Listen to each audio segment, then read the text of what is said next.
You're listening to the Hour of the Time. I'm your host, William Cooper. Folks, have you taken the time out to call Swiss America Trading?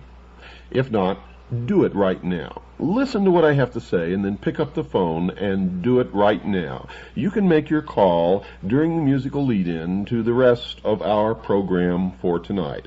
It won't cost you a thing, and when you see the information you're going to get back from Swiss America Trading, under no obligation, I might add, you're going to be very happy that you made the call.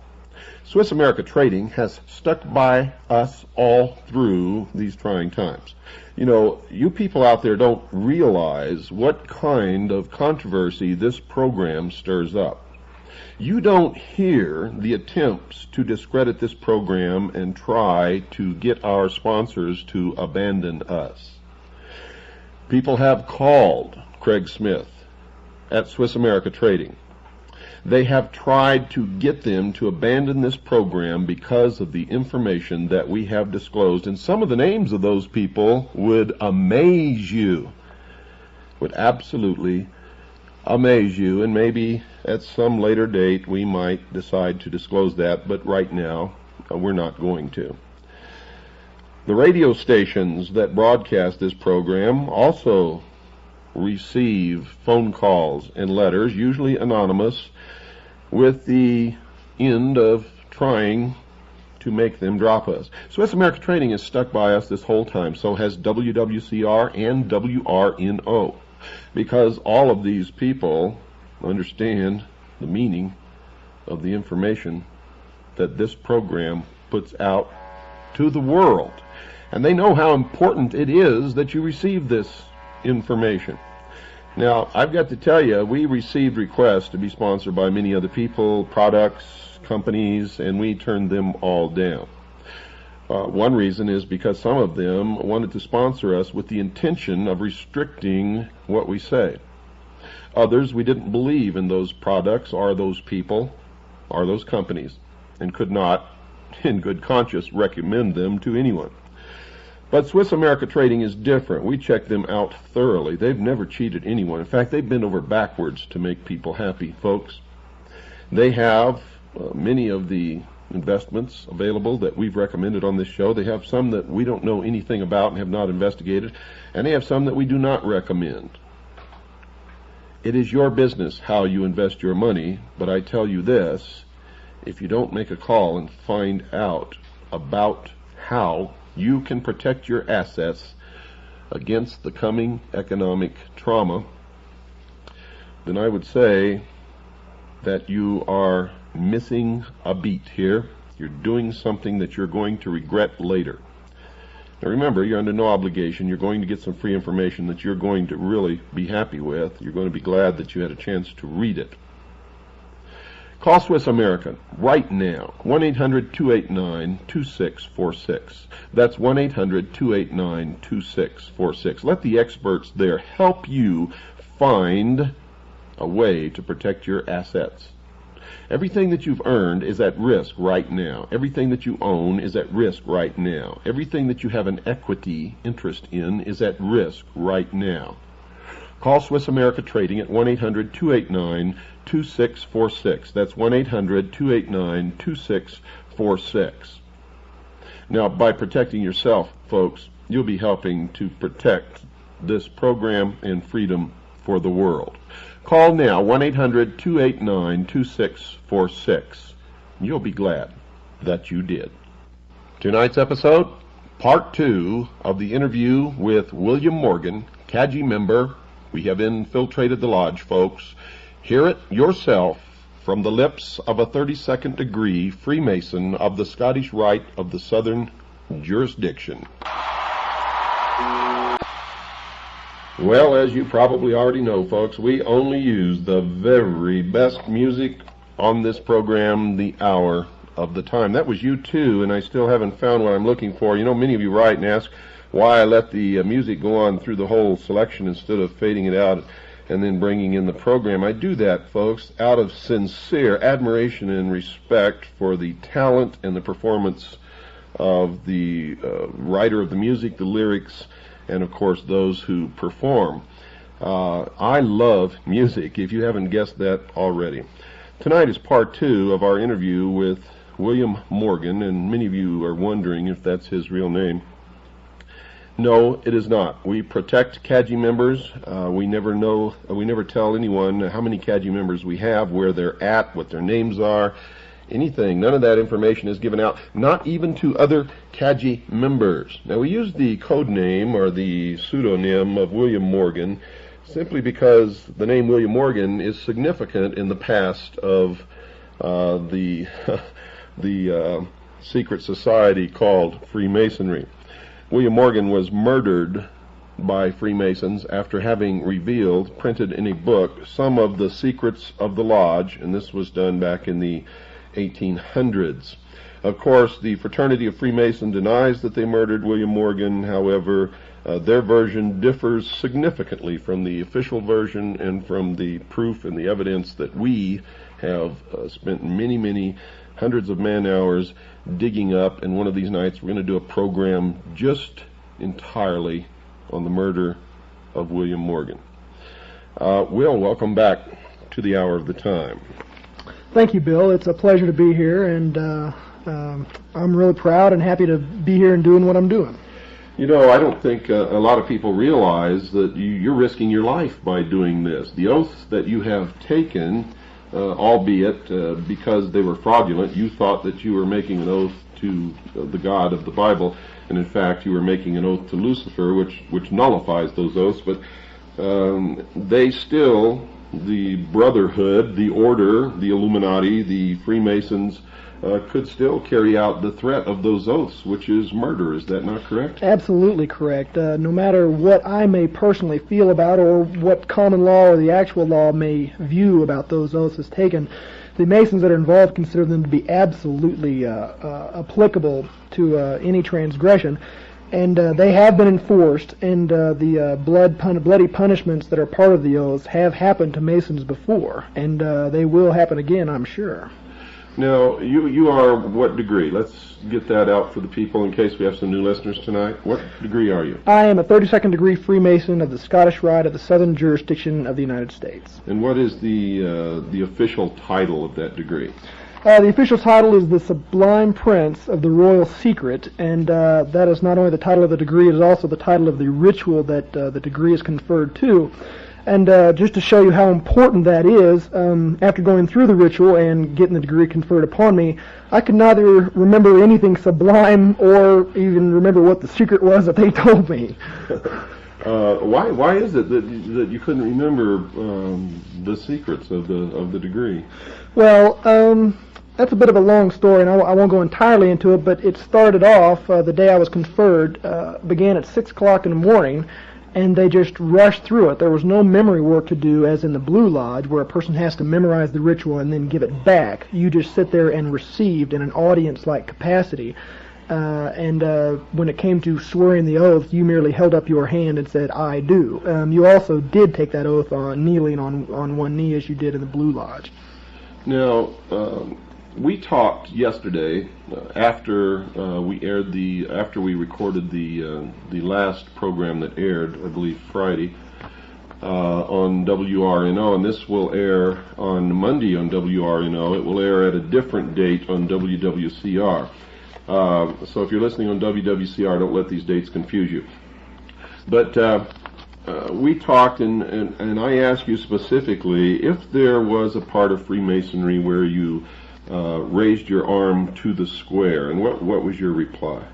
Yes, there is a part where you raise your arm to the square. The first time I remember doing that action was in the second degree when it was conferred upon me. You raise your right hand as if you were swearing in. Actually, it is exactly the same position as if you're swearing in a court of law. Your left hand is placed flatly upon the Holy Bible or whatever holy text that, depending on the lodge you're in, and your right hand is held at a right angle with the arm extended, and an actual square, like an engineer's square, is held around the elbow of the arm. You're swearing in a square within a square, so to speak, as the ritual says. Now, if a Freemason were speaking in front of a group of what Masons call the profane, would it be fair to state that if the speaker stated something about when he raised his arm to the square, that this could be a recognition signal to notify other Freemasons in the audience that he was indeed a Freemason? Knowing what I know, I can hardly see it as anything else. There's no square involved in any other oath swearing ceremony that I've ever heard of, ever, not in a court of law. Only a square is involved in Masonry. It's one of the primary tools that are symbolically referred to in all the ritual of the Blue Lodge. Now, many of you have heard this statement made by someone that you all listen to, and I want you to make that connection for yourselves. If you can't make that connection for yourself, then there's no need to telling you any more about it anyway. Let's get into some of the ceremonies. How does this start? It begins in the Blue Lodge with the first degree of entered apprentice, and it goes up, and you've actually traversed 32 degrees of initiation. Are there side roads off of this? Yeah, well, it's a bit difficult. The Blue Lodge is where everything begins, and the Blue Lodge where Mason is initiated at is called the Mother Lodge from that time after, in specific reference to him personally. Now, once you get past the third degree, become a Master Mason in your Blue Lodge, you are able to hold an officer, or hold a chair as an officer inside the lodge. You can spend up to 10 years going through the chairs and becoming an officer. But after that, you can either go to the Scottish Rite or the Yorkish Rite. There's a fork in the road of Masonry, and the Scottish Rite is by far the most popular and undoubtedly the most powerful. Now, the York Rite has 7 degrees. Is that true? True. The highest of which being the Knight Templar degree. For all those people out there who think that the Knights Templar are in no way associated with Masons, you're dead wrong, and you haven't done your homework. In fact, the Knights Templar, when they first began as an organization on the Temple Mount in Jerusalem, were not an order commissioned or ordained or approved or even recognized by any church, much less the Catholic Church, but were, in fact, an order of the mysteries. They began with 7 degrees, and the 7th degree was the highest degree. And later, as they added degrees, when the Knights Templar were persecuted and in fact, many of them were put to death. Others were driven into hiding in other countries. In some of the countries, they just changed their names and continued the order. They eventually reached a number of degrees, which was 33. And I took that right out of a very old textbook on the secret societies, which we'll talk about some in a later program, and we'll get into that. But what is the significance that you've been told of the system of degrees? Why do you have to go through this? It's considered a road. It's considered a road to quote-unquote illumination. I really believe that it's more of a system of control and self-government. Lodges are pretty unique in America in that they are self-sustaining and self-governing, even with their own bit of enforcement. All lodges have been granted a charter from a Grand Lodge, and every Grand Lodge in this country has been granted a charter from the United States government to operate on its own and enforce its own laws and constitutions. If a police officer or any law enforcement officer walks into a lodge while in session, he not only does he not have arrest power, but that lodge immediately closes. Now, this is something the American people don't know about. Now, if these are lodges, they're in states, they have nothing to do with the federal government. How could they receive a charter from the federal government saying that they're under their own laws? And how could it be the law enforcement officer would not have the authority to arrest or any of his other authorized duties in a Freemasonic lodge? It beats the hell out of me, Bill. It's really a bit of a contradiction in terms. You have a government that has actually gone out and given government-type status to a completely in secret and I think subversive organization right under its own nose. The similar thing can be seen in the Mormon Church and in other secret societies that are not nearly so famous as Freemasonry itself. The government has, by granting this charter, I believe, undermined its own stability as a functioning organization. Well, tell us about this charter again. Tell us again what you said before. I don't want anyone to miss this because it's very important. It shows how a secret government can be formed. It tells that these members of these secret societies literally have diplomatic immunity and can get away with whatever they want to get away with. Not only that, but they have their members sitting in the most powerful posts both within society on local levels and local cities, local counties and state governments, in the higher echelons of the military, and they permeate all the positions of control within the bureaucracy of the federal government. So tell us what this charter is again. Okay, it's a document put out by the federal government, and it can be any government in the world. To my knowledge, every government in the world has granted that has lodges in it has granted a sovereign charter to the Grand Lodges under its jurisdiction. I really haven't done enough research to speak at length on the nature of the charter or what it exactly implies universally for Freemasonry, but I do know for a fact that a law enforcement officer, and we have many law enforcement officers in our lodge, from state troopers to policemen to military policemen, they're not cops when they walk into the lodge. They leave their power, their badges, and their guns outside, and they do so willingly. That's a pretty good example, but I think the best example comes from the Knights of Malta. And here's another one for you guys out there that haven't done your homework. I'm reading from the glossary of a book entitled Freemasonry, A Celebration of the Craft, which is put out by the craft itself, and it defines Knights of Malta as a Christian Masonic degree based upon the medieval Knights Hospitallers and emphasizing the Christian virtues. Well, you can leave the Christian out of it if you like, but what's interesting about the Knights of Malta is they actually do have diplomatic immunity.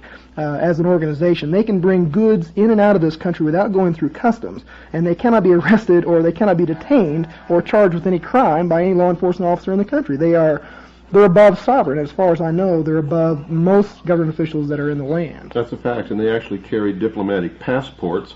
I know several people personally who are members of the Knights, the Sovereign Order of the Military Knights of Malta, and they carry diplomatic passports and they began as citizens of the United States of America. Now, what happens when a police officer, and most police officers we have discovered, or at least the ones who make law enforcement a career, and most, if not all, judges sitting upon benches in this country are Freemasons. What happens when you're speeding down a highway and you're stopped by a law enforcement officer? What happens when he sees the Masonic emblem on your windshield? Usually what you have is a direct turnaround in attitude. I myself am a young man. I get hassled by cops a little bit. It seems like they always have cop an attitude when they pull me over, but when they see the Masonic square and compasses on my car, and most importantly when I flip out my dues paying card, a card that all dues paying Masons carry, the police officer, well, let me just put it this way, I've never once got a speeding ticket or a traffic ticket or have even been harassed in any way when they have known that I am a Mason. It just has not happened. That is my personal experience. So the justice system in this country doesn't really work, and Freemasons are in effect exempt from the laws that the rest of us are supposed to follow. Is that true? Yeah, that could be probably construed as accurate, Bill. Although I disagree, it does work. It just doesn't work the way most people think it works. It works for them and with them and around them, and it works on the rest of you. That's right. Now, what happens when a Freemason goes into court against someone who's not a Freemason and the judge is a Freemason?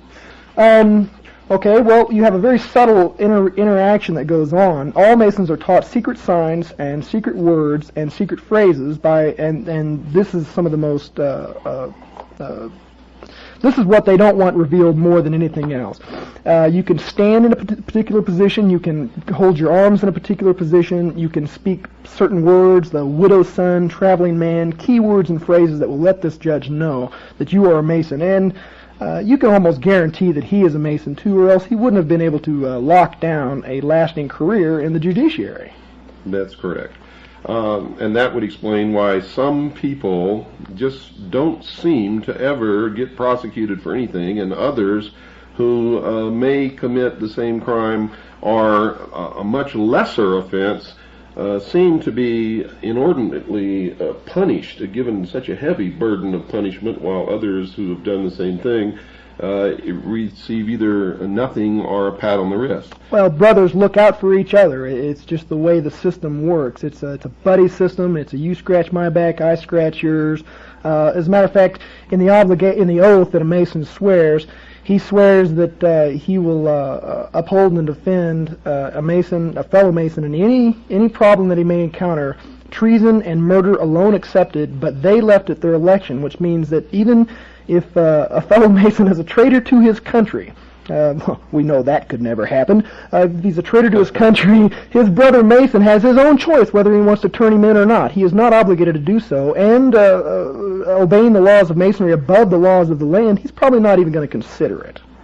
So, in other words, one way of infiltrating and controlling our society and our government, both on a local, state, and national level, and the military, is for one of the Freemasons to get into a position where he can then appoint or hire Freemasons below him. When people come to apply for that job, who gets the job? That's self-explanatory. The Mason will get the job every time. Another part of the oath is that you will look out for the interest of your brother Masons in whatever capacity they may be in. In fact, it could probably be construed that not giving the job to a brother Mason would bring serious repercussions if discovered inside the lodge, and may even be a violation of the oath. There you go, folks. All of you who've been telling me that I'm full of crap and that I don't know what I'm talking about and that they haven't infiltrated and appointed their members below them and literally taken over all levels of society, both local, state, and federal, and the military, you just heard it from the lips of a 32nd degree Freemason. That is exactly how they do it, and that is exactly what has been done. You have to understand that since this country was conceived and brought into reality, Freemasons have controlled it. And their goal always, from the beginning, was to bring about a one-world totalitarian socialist government. Our forefathers knew full well the foibles of human nature. And this country was described in their own words as the great experiment. And the experiment, folks, was to find out if we truly could be responsible, could rule ourselves, would not give in to the foibles of human nature and give our country and our individual freedoms and rights away. But they knew when they did it that that's exactly what would happen, because they were probably the best at understanding human nature of anyone that I've ever read. And I've read all of their writings and letters and works and the Federalist Papers and everything else that they've done. And they knew full well that this people would give away what they built. And they knew that if we could be responsible, if we would not be apathetic, if we would not cave in to the desires of socialism, to the weaknesses of human nature, that this would have been the New World Order. We have failed, not them. They gave us every chance, folks. So don't get mad at our forefathers. Would you concur with what I've just said? I couldn't argue with you, and I wouldn't want to start an argument with you, Bill. I have heard higher level Masons refer to the United States in their writings and in person as a Mason nation. It was erected by them. If you look at the signers of the Declaration of Independence, if you look at the forefathers, you'll see who was involved at the very beginning of this thing. And I'm not saying that all our forefathers are bad or evil. They certainly are not. They created the greatest nation ever known to man. But some of them were Illuminati, and there's no denying that. The course that they set us upon was in the end self-defeating for us. Okay, folks, don't go away. We've got to take our break. I'll be right back with William Morgan after this very short pause. Hello, folks. This is William Cooper once again for Swiss America Trading. You know, as Creedence Clearwater Revival, before you accuse me, you better look at yourself. Boy, does that apply on this program. You Freemasons out there, all members of all the secret societies that are subverting the Constitution of the United States, the Bill of Rights, I call them cockroaches. I don't know what the rest of you call them, but that's what they are. They claim to be looking for the light, but every time you'll turn the light on them, they scurry under the sink, run for cover. You know, it occurs to me that I need to tell you folks out there something. This young man who's on this program is a member of the Citizens Agency for Joint Intelligence, and there are literally hundreds of brave men and women all over this country and the world who are gathering information, bringing the truth out into the open. We are all working for freedom. It is the largest and most successful civilian intelligence gathering organization in the world. And our goal is freedom, to preserve freedom in this country, the United States, preserve the Constitution and the Bill of Rights, because it's the last bastion, the last wall between us and freedom, and try to institute freedom in all of the rest of the world. That's our only purpose, our only purpose. We are in support of freedom for all peoples, everywhere.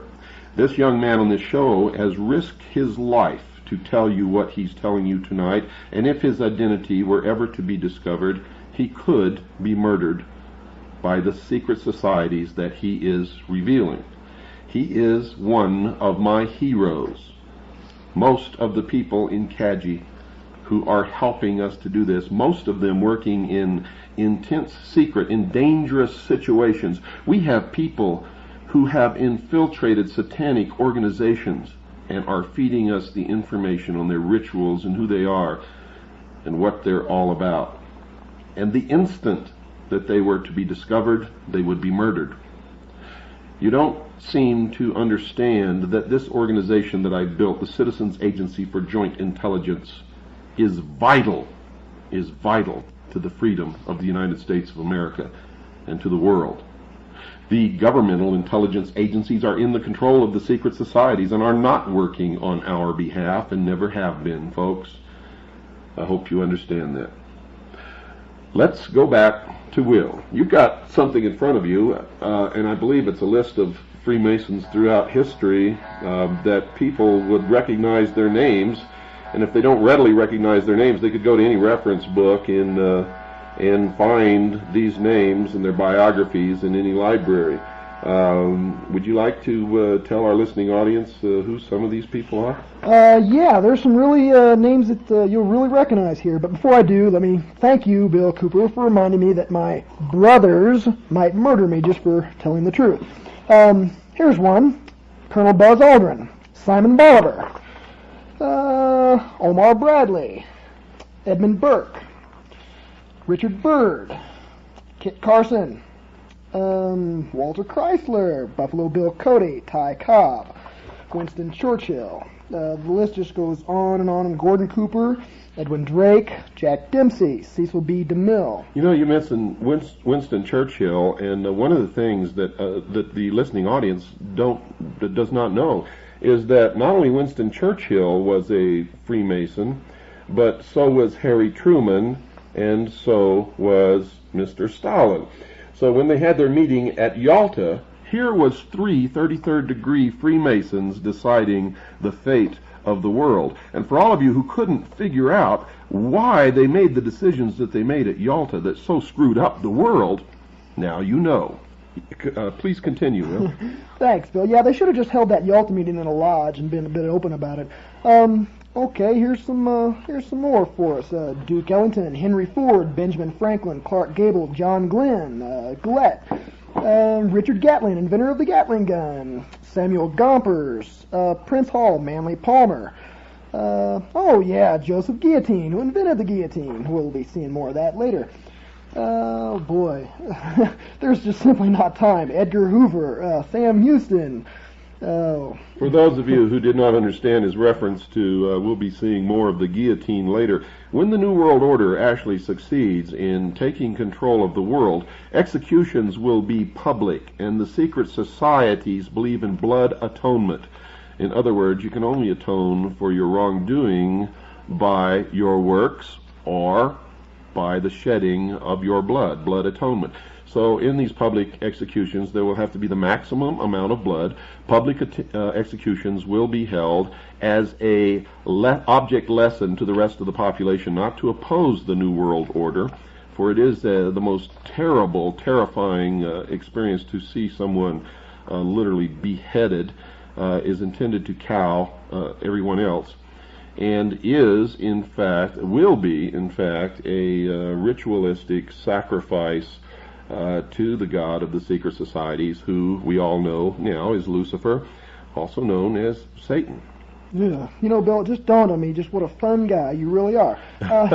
Here's a short list of presidents of the United States who have been Masons: George Washington, James Monroe, Andrew Jackson, James Polk, James Buchanan, Andrew Johnson, James Garfield, William McKinley, Teddy Roosevelt, William Taft, Warren Harding, Franklin Roosevelt, Harry Truman, Lyndon Johnson, Gerald Ford, and I also know for a fact that George Bush is a Mason and that Ronald Reagan was made a Mason on sight. Like I said, the list just goes on, and these are not even a partial fraction of a percent of the famous Masons that have existed throughout history. Well, John Wayne was a Freemason, wasn't he? The Duke was a Freemason, absolutely true. And, you know, we're not in any way belittling the accomplishments or the contributions to society of any of these people. We just wanted to let you know that this covers all areas of society, all levels of society, all occupations, and that many famous people whom you all recognize have been or are members of these secret societies. Now, many of them are taken in as window dressing. In other words, they don't really know what they're a part of. They're told that it's a fraternal organization existing for the good of the community. And of course, in any organization, if you can get famous celebrities to belong, that's a feather in your cap, because the public, for some reason, thinks that if a celebrity belongs to something, then there can be nothing wrong with it. What sheeple, what total crap. But that's the way people believe. That's absolutely true. Most of the celebrity names that I mentioned in this list are there just simply as window dressings to give a good appearance to the craft, but some of them absolutely are not. And I'm reading from this book published by a Masonic Publishing Company, and it states that Joseph Smith, founder of the Mormon Church, was absolutely and undeniably a Freemason. Did you find Giuseppe Mazzini in there? Yeah, I sure did. I should have done the homework. It's Giuseppe Mazzini, 1805 to 1872, Italian patriot. He was also one of the best friends and correspondents of Albert Pike, who was the head of World Freemasonry for a while and the head of the Scottish Rite of Freemasonry in this country.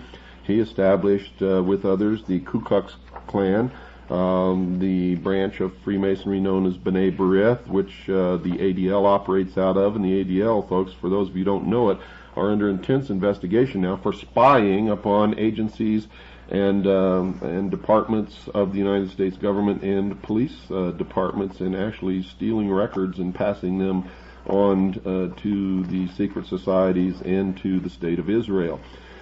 So you'd really better wake up out there, and don't give me this stuff that it's the Jews, that it's the blacks, that it's this, it's that. It's not. It's not. Ordinary people like you and me, I don't care what their skin color is, I don't care what their religion is, are just like you and me, and all they want to do is live in peace. There are elements and organizations and people belonging to all the different ethnic groups, all of the different religions, all of the different organizations, corporations, governments, anything that you want to name belong to these secret societies. The Jews have been used as scapegoats throughout history. The Freemasonic organization and the secret societies in general are racist. They believe that the races, the white Caucasian races in Europe, Germany, England,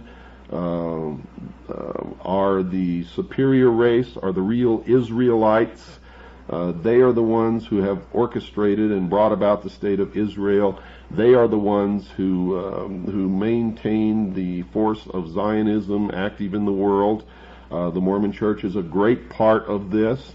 If you just get down and dirty on this, you'll find that what I'm telling you is absolutely true. And one of their main weapons that they use against us is to divide us against each other, so that while we're running around stabbing each other in the back, they are putting the chains on all of us. And when are you people going to realize that and understand it? All during the Cold War, there were no Russian families sitting around their table plotting on how to do away with Americans, and there weren't any American families doing that either. All of us were concerned with our children, with putting food on the table, with educating our children, with trying to build some kind of a good life. That's all that ordinary people care about. It doesn't matter what race they belong to, what religion they belong to. Bravo, Bill. If there's a lesson that the listeners can go home with, it is that. Stop this racist divisionism, come together and see the enemy for who it is. Like I said on the last program, you cannot enjoy the protection of the secret societies forever. With a little bit of homework, you can find out who financed Hitler in World War II. And anybody that knows history knows that as soon as Hitler got to where he was at in power, who did he initiate a pogrom against? It wasn't just Jews. He got rid of all the Freemasons who were the window dressing in Germany and in Austria, who put him where he was at and protected his interests. He zapped them. He nuked them. They were gone. They joined the Jews and the Gypsies in the concentration camps, and they were never heard from again. And to this day, many German Freemasons wear a small flower on their lapel in remembrance of that tragic event.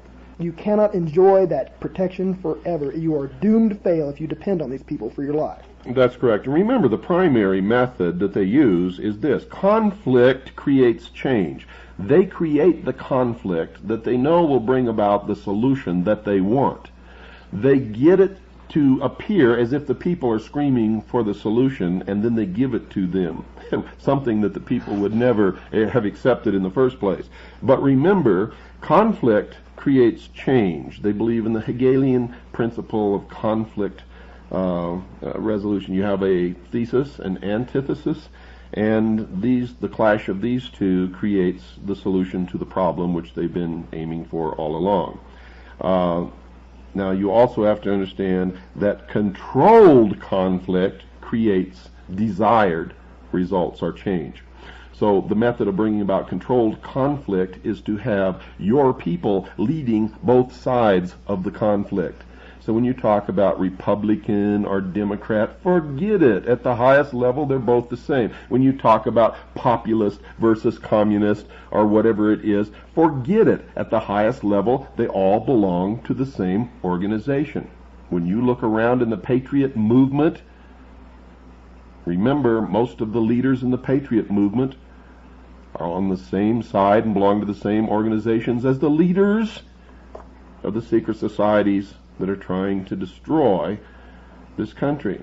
The conflict between the two, which they are trying to create now, will ensure the destruction of the Constitution, the Bill of Rights, and then they will step forward with the answer. 1,000 years of peace under the United Nations. But you're going to have to make concessions to get it. You're going to have to give up your freedoms, your individual rights. But they will protect you. If you buy that, folks, you are indeed a fool. Does this confirm what you've discovered in your quest for the truth? It certainly does. It is history repeating itself with empty promises of nirvana and utopia on earth that has never come true, and you always have to be the one to pay for it. Always. It's just, these people do not believe in a fair fight. They do not join a race that they have not fixed. It is, they don't take those kind of risks. Okay, you've got about 10 seconds. If you had the ability to say something to the American people and to the world, what would it be? It would be to wake up, folks. Look, you've got an enemy out there. They're coming together, and there's a convention of Southern Baptists that have come against the Freemasons, meeting in Houston in 15, 16, 17 of June of this year. I suggest that you look into that. That's right, folks, and good night. Thank you, Will, for being our special guest and for putting yourself in danger for all of the rest of our freedoms and for freedom of the world. I, for one, appreciate that. You are my hero. Good night, and God bless you all.